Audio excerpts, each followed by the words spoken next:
May 1945. The war in Europe was finally over. Nazi Germany had surrendered just weeks before, and the entire country lay in ruins. Across Germany, cities were nothing but piles of broken concrete and twisted metal. More than 7 million Germans were dead. The trains did not run anymore. The roads were full of holes from bombs. And everywhere, people were starving. For 12 long years, the Nazi government had controlled everything Germans heard, read, and believed. The propaganda machine had told them over and over that their enemies were monsters. The British, they said, were cruel barbarians who would torture any German they captured. If you became a prisoner, the Nazis warned, you would be beaten, starved, and worked until you died. This is what every German soldier and every German citizen had been taught to fear. By the spring of 1945, ordinary Germans were eating less than 1,000 calories each day. That is less than half of what a person needs to stay healthy. A typical meal was a thin, watery soup made from potatoes, with maybe a small slice of dark bread. Sometimes there was nothing at all. Children cried from hunger, old people grew weak and died. The mighty German war machine had taken all the food for its soldiers, and now even that was gone. Among the millions caught in this collapse was a young woman named Marguerite. She was 22 years old and came from the city of Hamburg in northern Germany. Marguerite was not a soldier, but she had served her country. She was a Helferin, which meant helper woman. About 500,000 German women had joined these auxiliary units during the war. They worked as radio operators, nurses, office clerks, and anti-aircraft crew members. They wore uniforms and lived on military bases, but they were not supposed to fight. Marguerite had joined the Luftwaffe Signals Corps in 1943 when she was just 20 years old. She believed she was defending her homeland. She had grown up under Nazi rule and knew nothing else. The government told her that Germany was surrounded by enemies who wanted to destroy her country. She believed them. She wore her uniform with pride and did her job with care, sending and receiving radio messages for the German Air Force. In the final days of the war, as British tanks rolled into northern Germany, Marguerite's unit was captured. She had eaten almost nothing for 3 days. Her last real meal had been a bowl of thin potato soup and 1 slice of bread. That was maybe 400 calories, barely enough to keep a person standing. She was tired, scared, and confused. Everything she had been told her whole life said that Germany would win this war. But Germany had lost, and now she was a prisoner. The German officers had given the women one final warning before they scattered and disappeared. They said the British would treat them terribly. They said the enemy would starve them on purpose. They said German women prisoners would be abused, humiliated, and forced to work until they collapsed. Some officers said it would be better to die fighting than to surrender. But there was no more fighting left to do. The war was over. Marguerite and about 200 other young women were loaded onto trucks. British soldiers with guns watched them, but they did not yell or hit anyone. The trucks drove for hours through the destroyed German countryside. Everything looked dead. They crossed into Belgium, where even more destruction covered the land. Then they were put on a ship that crossed the English Channel to Britain. During the voyage, Marguerite felt sick to her stomach. She did not know if it was from the rocking of the ship or from fear. Around her, other women whispered nervously. What would happen to them? Would they ever see their families again? Some women prayed, others cried quietly. Marguerite just stared at the grey water and tried not to think about what might come next. The ship arrived in England, and the women were loaded onto more trucks. They drove through the British countryside, and Marguerite noticed something strange. The fields were green and full of crops. The roads were in good condition. The buildings were standing. Yes, some areas showed bomb damage from German air raids, but nothing like the complete destruction in Germany. How could this be? Germany was supposed to be the strongest nation in the world, but Britain looked almost untouched compared to her homeland. Finally, the trucks arrived at their destination. It was called Camp 186, located near London at a place called Kempton Park. This would be home for Marguerite and about 15,000 other German women who were now prisoners of war.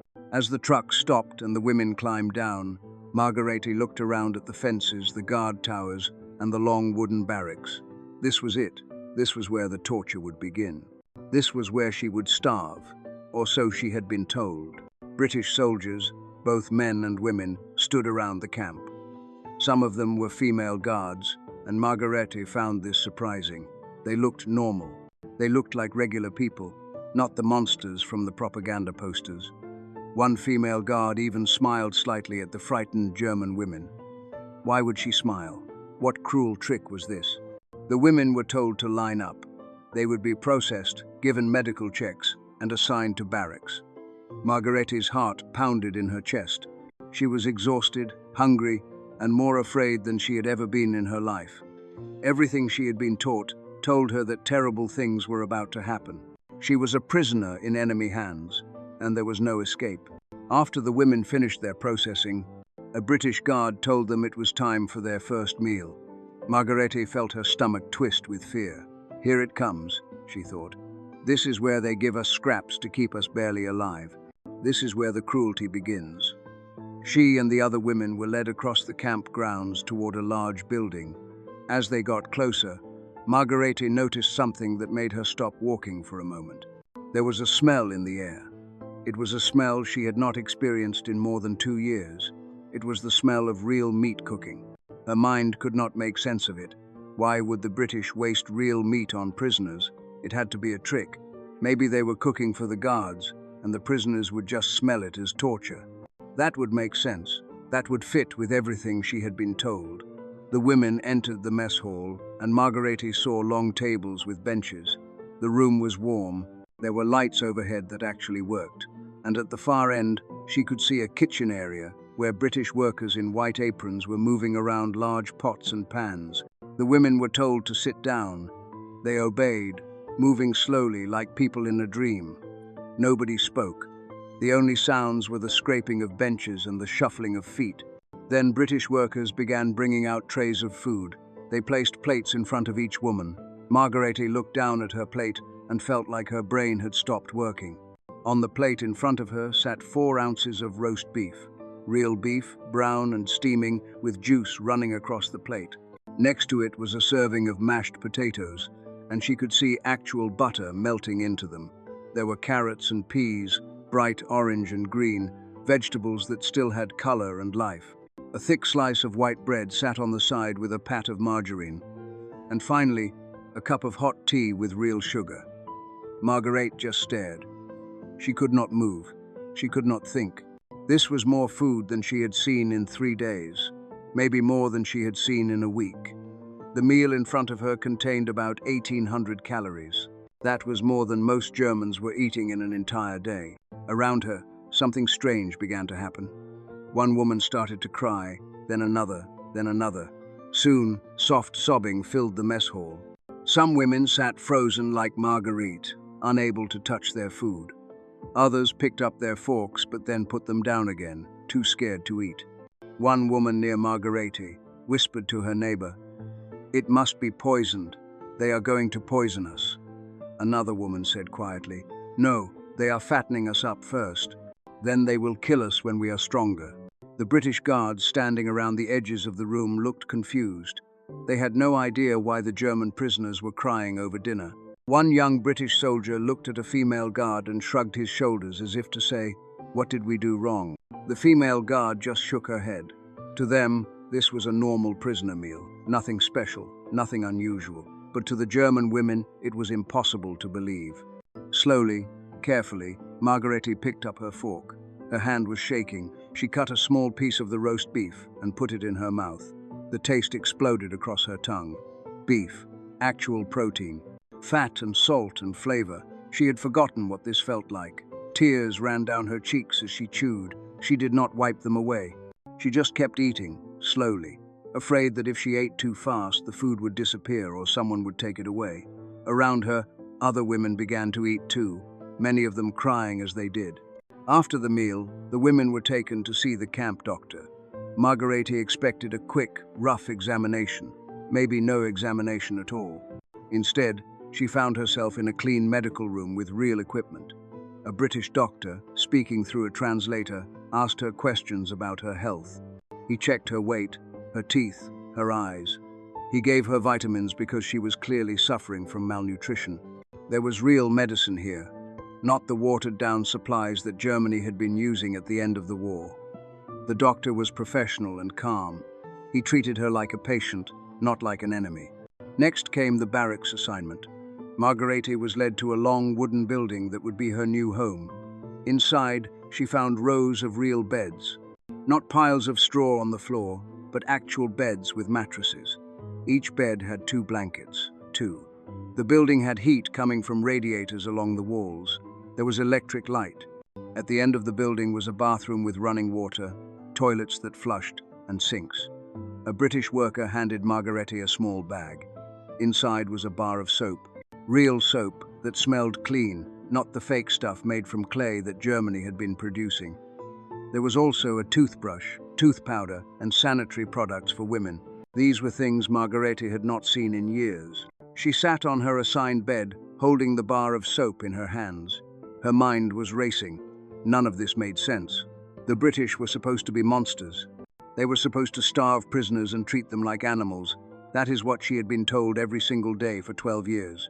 But here she was, fed better than she had eaten since 1943, sleeping in a real bed, with soap and medicine and heat. The gap between what she expected and what she was experiencing was so large that she could not process it. Over the next few days, Margarete learned more. The British gave each prisoner 2,800 calories per day. That was more food than German civilians had seen since 1942. The barracks were inspected regularly to keep them clean.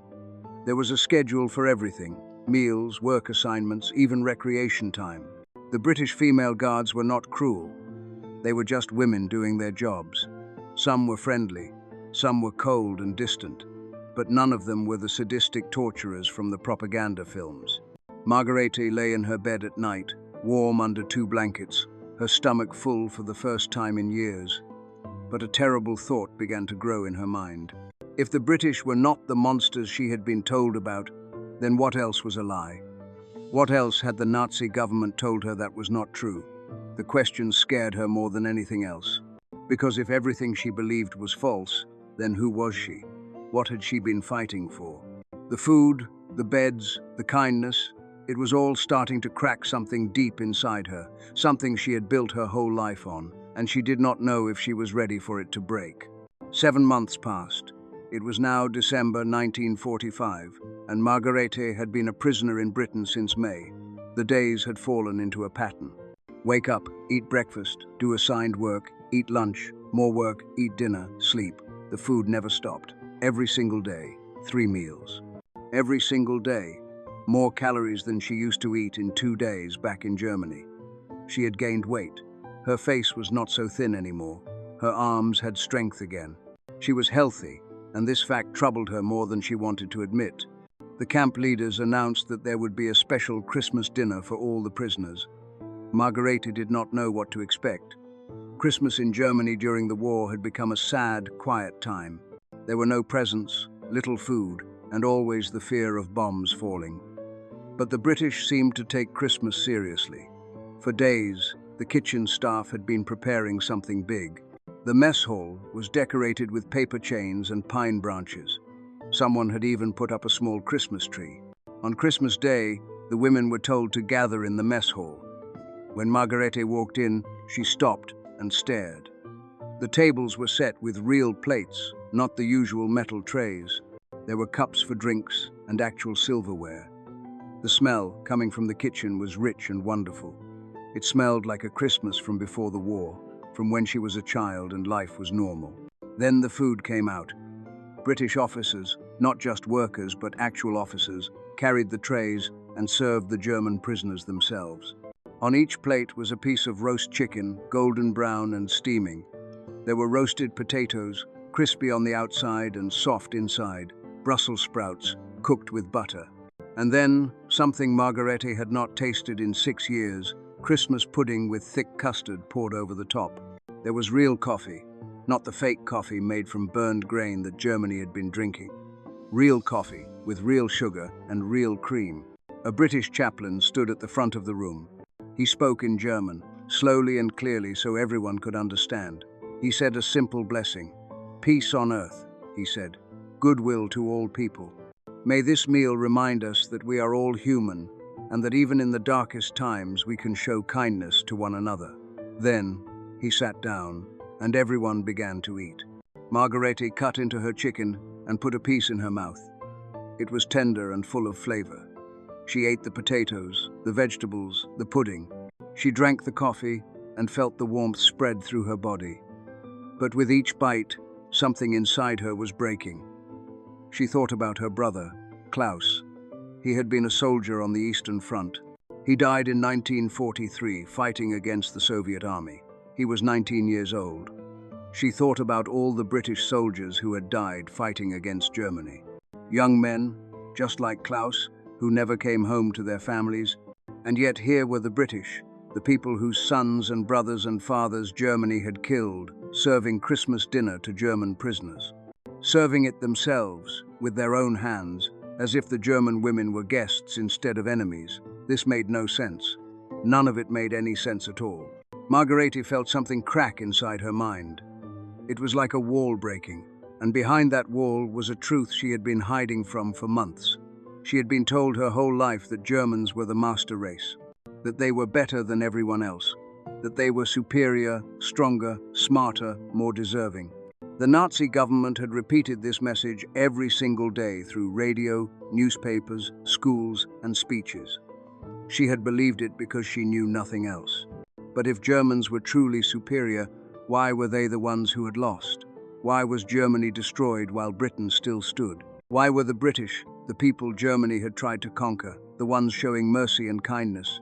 The British could have treated German prisoners the way Germany had treated its prisoners. They could have been cruel. They could have been monsters, but they chose not to be. They chose to feed, house, and care for the daughters of their enemy. What kind of strength was that? A few weeks after Christmas, Margarete was assigned to a work detail. The British had a shortage of farm workers because so many men had died in the war. German prisoners were sent to help with agriculture. Margarete was assigned to a farm in Kent, in the countryside southeast of London. She rode in a truck with 5 other women, and they arrived at a small farm with fields of winter crops and a stone farmhouse. The farmer was an older man with rough hands and a weathered face. His wife was a small woman with grey hair and kind eyes. Through a translator, the farmer explained what work needed to be done. Margarete and the others would help with feeding animals, collecting eggs, repairing fences, and preparing fields for spring planting. It was hard work, but it was honest work, and Margarete did not mind. One cold afternoon, after several hours of work, the farmer's wife came out to the field. She gestured for Margarete to follow her. Margarete was confused, but obeyed. The woman led her into the farmhouse, into the kitchen, and pointed to a chair. She poured hot tea into a cup and pushed it across the table to Margarete. Then she put out a plate with 2 biscuits, what the British called cookies. Margarete sat in the warm kitchen, drinking tea and eating biscuits, while the farmer's wife went about her tasks. The woman did not speak German, and Margarete spoke almost no English, so they did not talk, but the silence was comfortable. Margarete looked around the kitchen. It was a simple place, not fancy or rich. There were photographs on the wall. One showed a young man in a British Army uniform. He was smiling. The farmer's wife noticed Margarete looking at the photo. She walked over and touched it gently. "My son," she said in English. Then she made a gesture, a hand swooping down like a plane falling. "Normandy," she said the word quietly, and Margarete understood. The woman's son had died fighting against Germany. He had died at Normandy in 1944 when the British and Americans invaded France. He had died fighting Margarete's countrymen. And yet this woman had just invited Margarete, a German prisoner, into her home for tea. She had given her food and warmth. She had shown her kindness, even though Margarete's country had killed her son. Margarete felt tears running down her face. She could not stop them.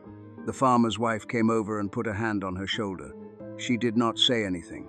She just stood there for a moment, then went back to her work. Margarete finished her tea in silence, trying to understand what had just happened. Back at the camp, Margarete was allowed to write letters home.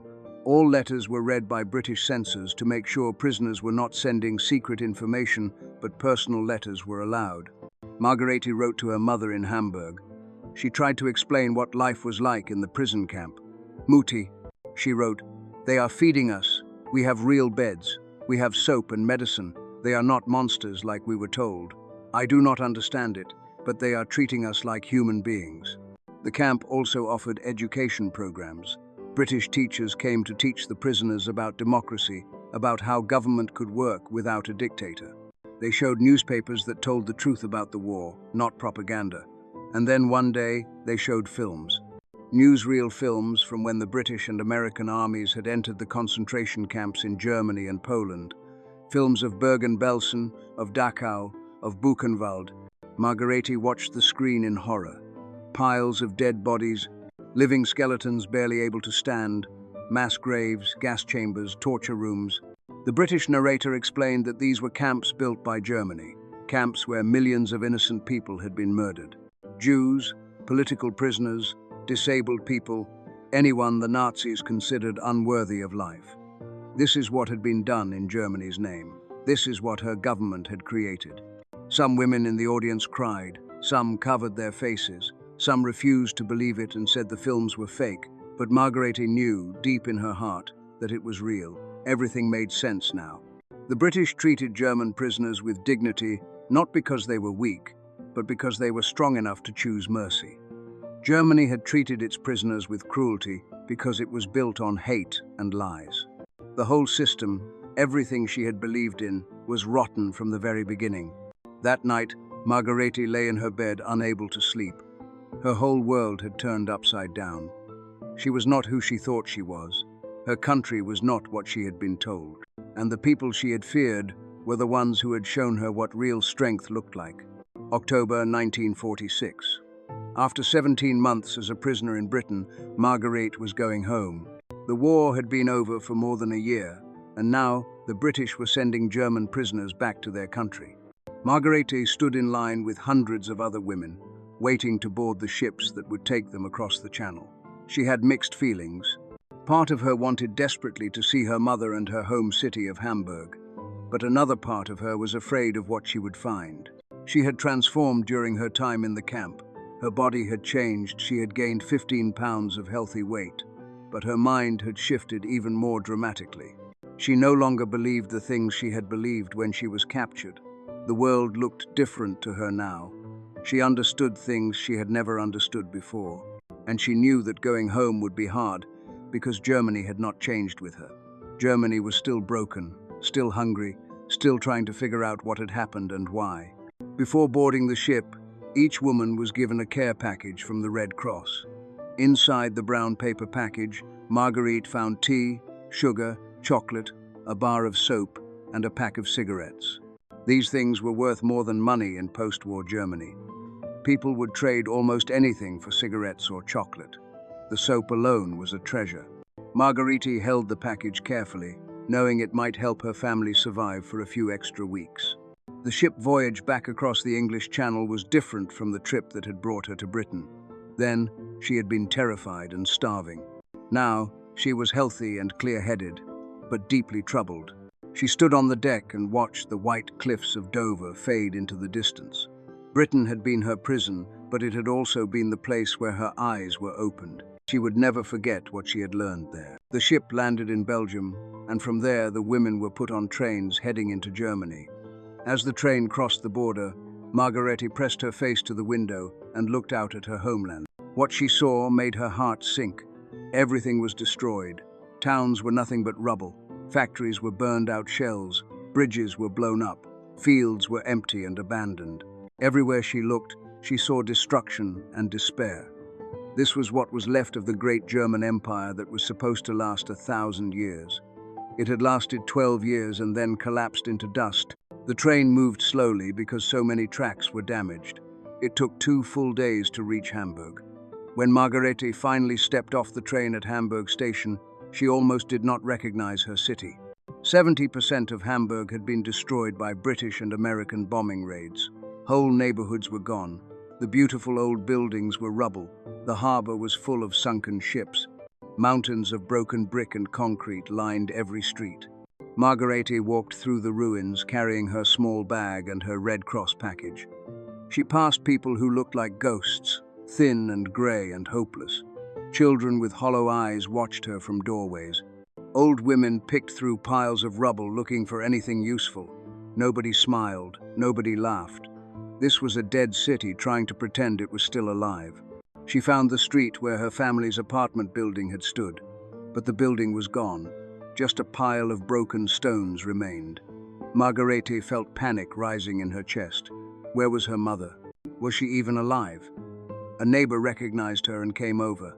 The woman looked ancient, though she was probably only 50 years old. She told Margarete that her mother was alive and living in a basement 3 streets away with several other families who had lost their homes. Margarete found the basement and climbed down the concrete steps. Inside, it was dark and damp and cold. About 20 people were living in this space that was meant to store coal and tools. They had hung blankets to create small areas for each family. Margarete found her mother in one corner, lying on a thin mattress on the floor. When her mother saw her, she cried out and struggled to stand up. The 2 women held each other and cried. Margarete's mother was so thin. Her bones showed through her clothes. Her hair had turned completely grey. She looked 20 years older than she really was.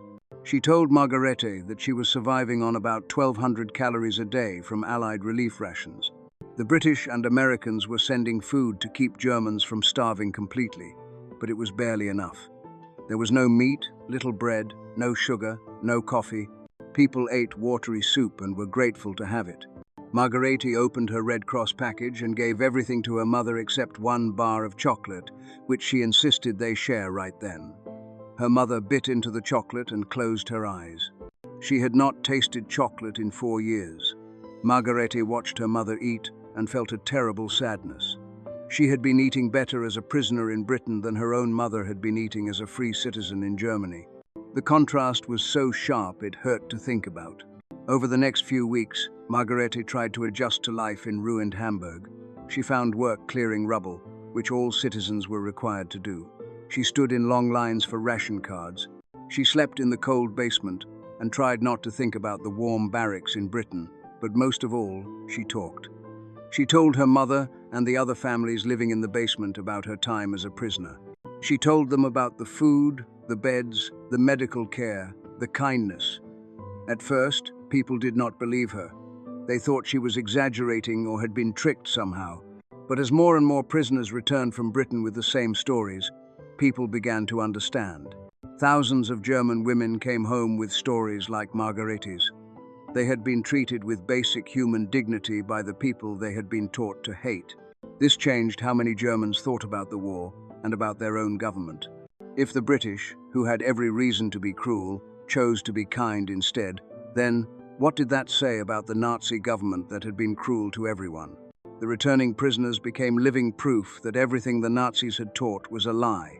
Margarete spent 4 years in post-war Germany, but she knew she could not stay. The country was too broken, too full of bad memories, too stuck in the past. In 1952, she applied to emigrate to Canada. She was accepted, and she left Germany forever. She settled in a small town in Ontario, found work in a factory, and eventually met a Canadian man who had fought in the war. They married and had 3 children. She never went back to Germany, but she never forgot what happened to her either. Margarete kept a diary all her life. She wrote down her memories of the war, of her time as a prisoner, of the things she learned. She wanted her children and grandchildren to know the truth about what had happened. In 1990, when she was 67 years old, Margarete wrote a final entry in her diary. She was thinking about that first meal in the British camp, the meal that had made her cry. She wrote this: "That first meal in England, when I cried over roast beef and potatoes, that was the moment I understood that everything I had been taught was a lie. The real strength of a civilization is not in its weapons or its propaganda. It is in how it treats those who cannot fight back. The British showed me what I should have known all along. Cruelty is a choice, and so is kindness. Germany chose cruelty and was destroyed. Britain chose mercy and remained strong. I learned more about right and wrong from my enemies than I ever learned from my own government. That lesson has stayed with me for 45 years, and I will carry it to my grave. Margrethe died in 1998 at the age of 75. Her children donated her diary to a museum that collects stories from World War II. Today, you can read her words and learn what she learned. That sometimes the most powerful thing you can do is show kindness to someone who does not deserve it. That how you treat your enemies defines who you really are. And that a simple meal, given with basic human decency, can change a person's entire understanding of the world. Margarethe's tears over a plate of food were not just about hunger. They were about the collapse of hate and the beginning of wisdom. And that is a lesson worth remembering.